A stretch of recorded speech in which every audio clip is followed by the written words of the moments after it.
And I can think of no one better to answer the questions that we've been asking all week about Carson Wentz, about Dak Prescott, about these quarterbacks, than a man who, fair or not fair, he probably is the most objective person I know when it comes to this stuff. Emory, how you doing today? I'm doing fine, man. I appreciate you having me on. I appreciate you jumping on. So, because of the stuff that's been going on in television, it's kind of bled over to a lot of our conversations about Carson Wentz, the Eagles, Dak Prescott, so on and so forth. So, I figure I have questions. You're the best person to give us the answers. So, let's start here. Carson Wentz, where does he stand right now among the other quarterbacks in the NFL? I think he's top 15. You know, when he's healthy, he's productive.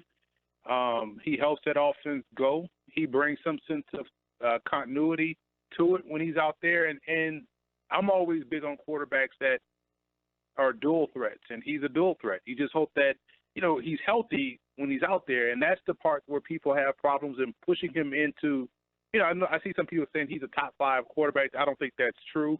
Top 10 is debatable, maybe toward the 9 or 10 spot, but I think saying top 15, which makes him top half of the league, absolutely, because what would keep me from putting him firmly and confidently in the top 10 is the health. And I know people will say he was healthy his rookie season. He was healthy all last year up until a freak incident in the playoff game.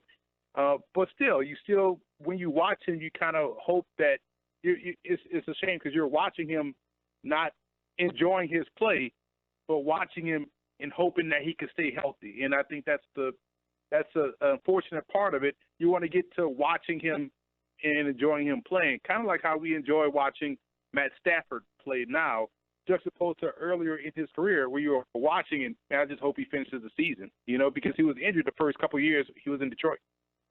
Now, you mentioned the health. How much do you think that the injuries that Wentz has had, from the ribs to the knee to the back, now the concussion, how much do you think those injuries have slowed his development as a quarterback? I don't think it has slowed or, you know, taken away from it. I think he is who he is. I always believe that what you do in college, for the most part, you're going to do in the NFL. And you go back and look at Wentz's college film, he's playing the exact same way he played at North Dakota State. So the difference is he just has better players around him. And so we're seeing him play, you know, consistently how he played at NDSU.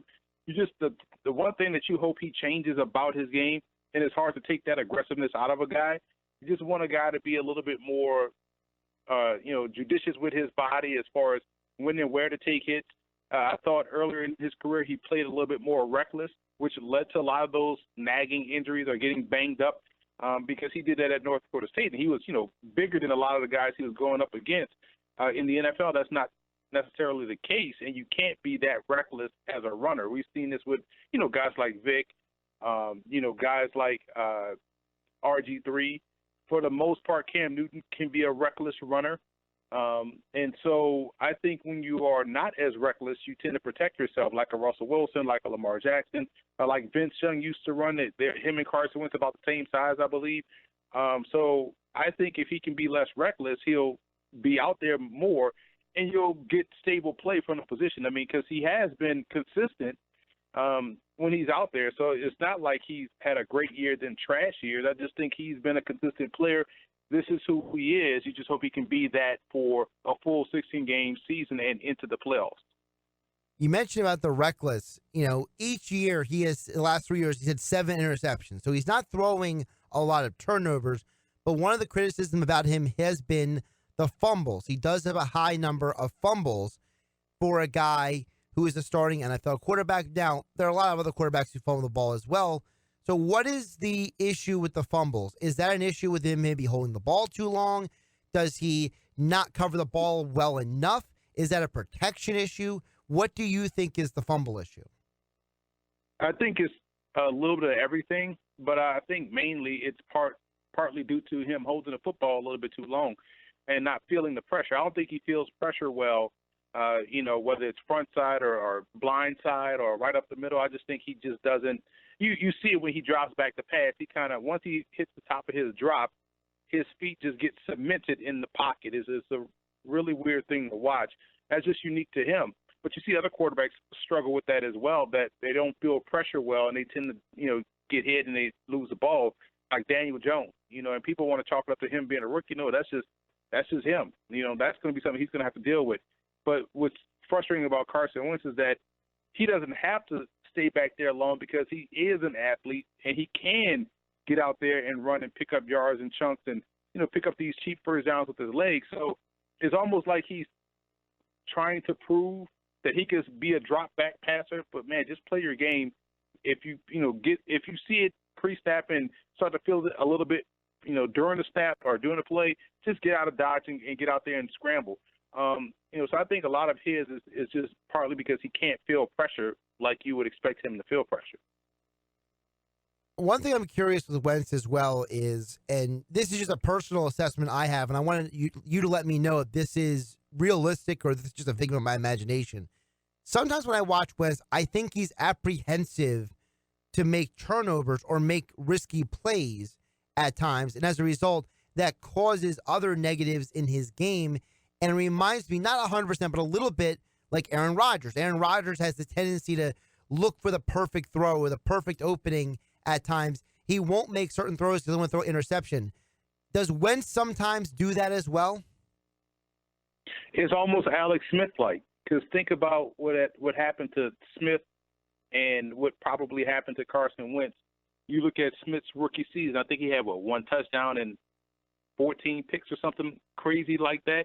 I knew he had one touchdown pass, and it was double-digit interceptions. And then he had more turnovers the second year. And then, once he got benched, it kind of shell-shocked him to where he was like, you know what? If I don't turn the ball over, I won't get benched. And you see conservative play as a result with Alex Smith, with Tyrod Taylor. And I think Wentz's rookie season where he was allowed to be a little bit more of himself that he was at NDSU, making throws. He had, 14 picks? And, he started to protect the ball a little bit more his second year where he threw 33 touchdowns. Even then, you saw a lot of short passes at the goal line. And, so a lot of that number was – that's why his yards per attempt wasn't as high. And it still hasn't been overly high. He's still in that 7.5 range, which is fine because it's moving the ball down the field. He's efficient. He's moving the offense. But you're right. And you think of the last issues that had transpired the last couple of seasons with the whole Nick Foles thing backing him up. So, yeah, he probably thought, man, I can't turn the ball. First, I can't get hurt. And second, I can't turn the ball over and have the fans screaming for Nick Foles. So I got to make sure I don't turn it over, and that will keep me on the field. It's weird with quarterbacks like that. You see with running backs and how they overcompensate with how they hold the ball when it's like not natural. Like Tiki Barber started to hold it high and tight, but you're really not running like a natural person when you're holding it, that high and that tight. You're losing speed, you're losing elusiveness. But in his mind, he had to do that because that's how he had to not fumble. And so for Carson Wentz, I think a lot of it is because of what he had behind him, and it's not getting any better because you got Jalen Hurts behind you as well. So we're probably going to see him protect the ball a little bit more, maybe take some sacks than more sacks than he should, because he doesn't want to turn the ball over. He'd rather live another play. But it's unfortunate that guys are put in situations where they have to be extra careful or conservative. It's almost like he's playing for a defensive-minded head coach, when you normally see that when guys are playing for a defensive-minded head coach. An offensive-minded head coach will let you go out there and just sling it. Don't worry about it. You just go play ball. But it's weird to see him take on that mindset because of what has happened in his career so far with Nick Foles and things of that nature. Emory Hunt joining us on the Boardwalk Honda Hotline on 97.3 ESPN. Make sure you're following him on Twitter at FBall Game Plan. He breaks down everything from the college to the NFL draft. Great analysis he has. You can check it all out there and on his YouTube channel, Football Game Plan. Emory, so let's get to the Wentz-Prescott debate. Obviously, Prescott has played more games. A lot of people feel like their stats are similar, even though, again, Prescott has played more games, so it's not an apples-to-apples comparison. What are the strengths and weaknesses of those two quarterbacks compared to each other? Well, they both are good athletes, so they check off that box in my book. They get, A+ there. Dak seems to have a good sense of pressure. So if you're going to blitz Dak, Dak does a great job of identifying, the hot read and getting rid of the football. He's also durable, which has been huge in his development and his growth as the Cowboys quarterback, which has allowed him to play in the postseason. And if you go in those postseason matchups, he's 1-2.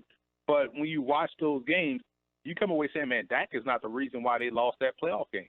You saw that against Green Bay, his rookie season, and you saw that last year. It's like, man, or the year before last, like, man, they really didn't help him against the Rams. So I think Dak plays a little bit better than Carson Wentz. He also does a good job of protecting the football. But where Dak, I think, separates himself from Wentz is that he's consistent, and he also has that ability to pick up, yards with his legs. He's a little bit more judicious in that regard as opposed to being hesitant to take off. And he tends to find the end zone inside the red zone when he does. You look at the amount of touchdowns Dak has so far rushing in his career, and it's impressive. You look at, 21 rushing touchdowns, averaging about 300 or so yards a season. That's 21 touchdowns. You can't ignore that. I think that right there helps him convert first downs. It helps make him be an 11-on-11 and make it an 11-on-11 game. So I think Dak does a lot of the things Wentz does. He just is a little bit more complete in doing it consistently because he's durable, and he also adds the rushing component as well in his what he brings to the table. Which quarterback has the greater potential? Because I don't think either one of them has hit their prime yet. So in their prime, if we were to advance them a little bit, which guy has the higher ceiling? I would say Dak because he has the better team around him. Say what you want to say about Jerry Jones. The one thing you won't be able to say is that the Cowboys tried out a terrible team out there. If they lose, it's not because of talent. It's usually because of coaching or, schematic or something like that, because the talent is there. And because he has a talent in place, I think he can, produce more consistently over the course of his career. Wentz, the Eagles have talent in certain spots. Tight end position is better than the Cowboys, in my opinion. Their offensive line, you could debate that the Eagles and the Cowboys' offensive line are about what and what. Running back, that goes to the Cowboys. So I think and receiver obviously goes to Dallas as well. So I think when you look at it from that regard, it's going to be easier for Dak to consistently hit that bell as opposed to Carson Wentz. Now, on strictly talent alone, Dak has more growth in his regard because Dak has – if you look at what Dak was at Mississippi State and in the first couple of years he was there, it's completely different than what you look at the last year he was there. So you figure, man, senior season Dak Prescott to now is a completely different player than freshman year Dak Prescott to his junior season. So I think we're still seeing Dak Prescott evolve into more of this newer Dak Prescott that we've seen over the last 4 years, as opposed to Carson Wentz that has been the same Carson Wentz, I feel like, since NDSU when he led them to 2 national championship appearances and won 2 national championships, and what he did so far in his career as a rookie. I think he's been the same guy, and I think had he been healthy the whole time, him and Dak would have probably posted similar stats. They kind of do right now, but, Dak is more of the rushing element of it. But I think they're both going to continue to grow and produce like this. I just think Dak, because of what's around him, has a chance to hit the ceiling a little bit more. You mentioned the supporting cast. We know that Wentz, 2 of the last 4 years, has had some of the worst receivers analytically, statistically, in terms of drops versus targets. So if Wentz had a better supporting cast at receiver like Dak has, or maybe another team, for example, would that elevate him as well? Or, as you said, no matter who the supporting cast is Wentz just going to be who Wentz is? I don't think it matters. I think it's whoever. I think Wentz is going to be who he is, because you can say, man, when you look at it on paper, you're like, man, the Eagles are not terrible at all. Like I mentioned, their tight end depth is teams struggle to find one good tight end. The Eagles have 2.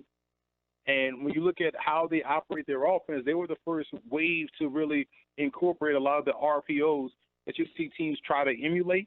They were the first out there, and it worked well with what Wentz's skill set is. I think if Wentz can just remain healthy out there, they'll win games because the Eagles have talent. They people talk about, they need to draft this guy, that guy, but they drafted Jalen Reagor. They have Arcega-Whiteside, who I think got a raw deal because people just wanted him to be Randy Moss when that's not his game. He's more of an inside guy. So, and you still have Deshaun Jackson and Alshon Jeffrey. They were able to develop guys like Shelton Gibson and Greg Ward, and those guys came up big in the down the stretch when everybody was getting hurt. They got a nice stable of backs with guys that are dual threat as far as receivers are concerned. So they have talent around him. I think it's about the consistency, and that's where Wentz's play comes into this equation, because there are times where Wentz he's not the most consistently accurate, especially deeper down the field. In the intermediate area, I think that's where he thrives. Those bang eights, those in routes, those little short, little dagger routes. He's able to hit those perfectly to where the guy can catch and do something after the catch. He's also good inside the red zone. And so it's just those deep balls that everybody, wants to see is where he's not the most consistent. But I do believe there's talent around him, enough talent around him to where he can make it work. He is Emory Hunt. Follow him on Twitter at FBallGamePlan. Check out his YouTube channel, Football Game Plan, as well. Great analysis, great insights on all of this. And as all guests, he joined us on the Boardwalk Honda Hotline. Emory, always appreciate the insights and the honest conversation. Take care of yourself, and I know we'll be hearing from you again soon. Appreciate you, Josh, man. Thanks for having me on. Stay safe.